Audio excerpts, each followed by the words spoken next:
મિત્રો, હું જનક દવે અમદાવાદથી. કથાકથિત ક્ષત્રિયોનું આંદોલન હવે બિલકુલ કોંગ્રેસના હાથમાં જતું રહ્યું છે. અને આજે જ મેં પદ્મીબાનો વિડીયો સાંભળ્યો. એમનો ખુદનો આરોપ છે કે ભાઈ અમારા આંદોલનની અંદર કોંગ્રેસની એન્ટ્રી ક્યાંથી થઈ, કેવી રીતના થઈ. તમારું આંદોલન માત્ર ને માત્ર રૂપાલાજી સામે હતું અને તમારા રૂપાલાજી સામે જ લડવાનું હતું ને રાજકોટ પૂરતું સીમિત રાખવાનું હતું. એના બદલે તમે આખા ગુજરાતની અંદર જેટલા બી ભાજપના કેન્ડિડેટ્સ છે એ લોકોનો પ્રચાર ના કરવા દીધો. તમે જ્યાં ત્યાં રેલીઓ કાઢી, તમે એલફેલ બોલ્યા, તમે નરેન્દ્ર મોદી વિરુદ્ધ તમે જેમ તેમ બોલ્યા, તમે ભાજપ વિરુદ્ધ જેમ તેમ બોલ્યા, તમે ભાજપનો ઝંડો બી બાળ્યો અને તમે પટેલો વિશે બી અવ્યવહારિક વાતો કરી, જે બિલકુલ યોગ્ય નથી.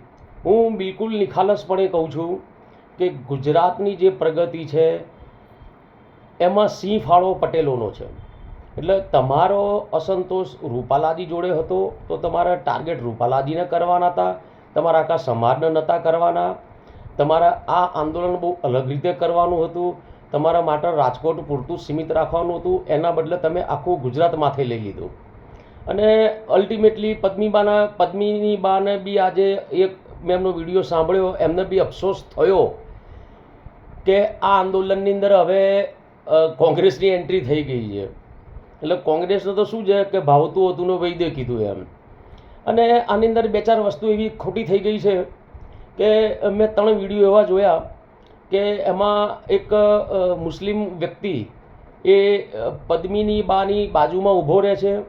એક ગામની અંદર કોઈ ભાઈ ક્ષત્રિય સમાજના હતા, એ કંઈ ભાષણ આપતા હતા અને પાછળ મુસ્લિમ સમાજના લોકો તાલીઓ વગાડતા હતા. અને એક ભાષણ તો મેં એવું સાંભળ્યું કે મુસ્લિમ સમાજને એક અગ્રણી એવું બોલતા હતા કે હવે તો આ વખતની ચૂંટણીમાં ક્ષત્રિયો બી બીજેપીને વોટ નહીં આપે અને અમે બી નહીં આપીએ. તો આ એક યોગ્ય નથી થઈ રહ્યું. નરેન્દ્ર મોદી આજે 74 વર્ષની ઉંમરે 18 કલાક મહેનત કરે છે અને આ દેશને એક કર્યો. 500 વર્ષની ગુલામીનું જે કલંક હતું એને નાબૂદ કરવાનો પ્રયત્ન કરી રહ્યા છે. મારા ઘણા મિત્રો એવું કહે છે કે અમે હિન્દુ ધર્મને બચાવ્યો એમ. ચલો હશે, હું માનું છું કે તમે હિન્દુ ધર્મને બચાવ્યો હશે. મારો એક સવાલ છે, મને એ તમે શાંતિથી વિચારજો, મારે જવાબની જરૂર નથી, તમે શાંતિથી વિચારજો. 500 વર્ષની ગુલામીમાં કેમ આટલા બધા કરોડો લોકોએ હિન્દુ ધર્મનો ત્યાગ કરીને ઇસ્લામ ધર્મ અંગીકાર કરવો પડ્યો? કેમ આટલી બધી સંખ્યાની અંદર મંદિરો તૂટી ગયા? તમે 500 વર્ષની અંદર એક રામ મંદિર નહીં બનાવી શક્યા? એવું તો શું કારણ હતું? એવા તો શું રાજાઓ હતા? એવા તો શું કામ કરતા હતા રાજાઓ એ જમાનામાં કે એ એમની પ્રજાનું રક્ષણ ના કરી શક્યા? અસંખ્ય મુસ્લિમોના મોઢે હું સાંભળું છું યુટ્યુબ ઉપર કે અમે અમારા બાપ દાદાઓ પહેલાં ક્ષત્રિય સમાજના હતા, તો ક્ષત્રિય રાજા હતા અને ક્ષત્રિય સમાજનું જો રક્ષણ ના કરી શક્યા તો બીજા સમાજનું એ લોકો શું રક્ષણ કર્યું હશે? તમે સમજી શકો છો હું શું કહેવા માગું છું? ક્ષત્રિય રાજાઓ હતા, ક્ષત્રિય સમાજનું રક્ષણ ના કરી શક્યા અને કરોડો લોકોને ઇસ્લામ ધર્મ અંગીકાર કરવો પડ્યો. તો એનો મતલબ એ થયો કે એ રાજા એમના રાજ્ય પૂરતા સીમિત પોતાનું રાજ્ય બચાવવા માટે આક્રાંતાઓની ખુશામદી કરતા હતા. મને એમ કહો કે આક્રાંતાઓ એક સાથે દેશની અંદર આવેલા, ભારત દેશની અંદર, શું બધા ભેગા મળી લોકોનો સામનો નહોતા કરી શકતા? શું તમે એક રામ મંદિર નહોતા બનાવી શકતા? ના બનાવી શક્યા. નરેન્દ્ર મોદીએ બનાવ્યું, એને ક્રેડિટ આપ્યું જોઈએ, એને ગૌરવ અપાવવું જોઈએ કે નરેન્દ્રભાઈએ એક 500 વર્ષ જૂની ગુલામીની પ્રથાને તોડી છે અને તોડવાનો પ્રયત્ન કર્યો છે. 800 વર્ષ પહેલાં બી આક્રાંતાઓ હતા, આજે બી આક્રાંતાઓ છે, એ અલગ રૂપમાં છે અને એ આક્રાંતાઓને આપણે ખતમ કરવાના છે. એ આક્રાંતાઓને આપણે ભેગા થઈને ખતમ કરવાના છે. આપણો અસંતોષ જે બી હોય એ આપણે સમજી લઈશું, પણ એનો મતલબ એવો નથી કે આપણા ઝઘડાની અંદર કોઈ ત્રીજી વ્યક્તિ લાભ લઈ જાય, જે બિલકુલ યોગ્ય નથી.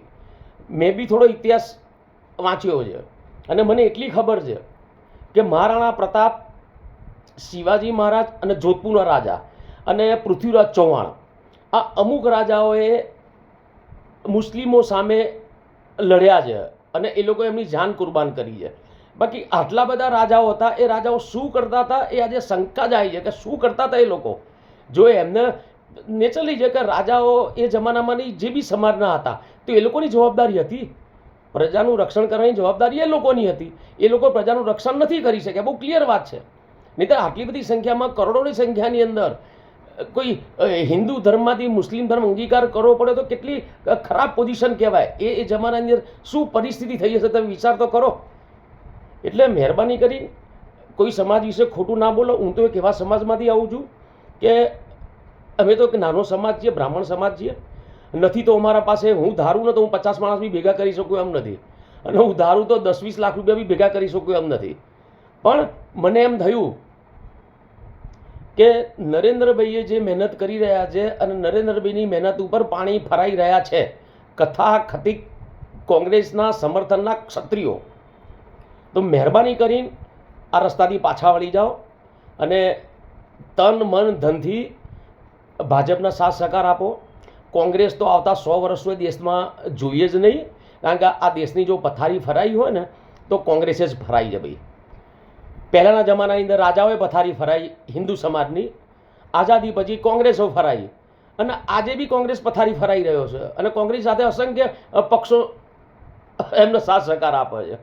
હિન્દુનો આવાજ ઉઠાવવાળી માત્ર ને માત્ર એક જ પાર્ટી છે, ભારતીય જનતા પાર્ટી.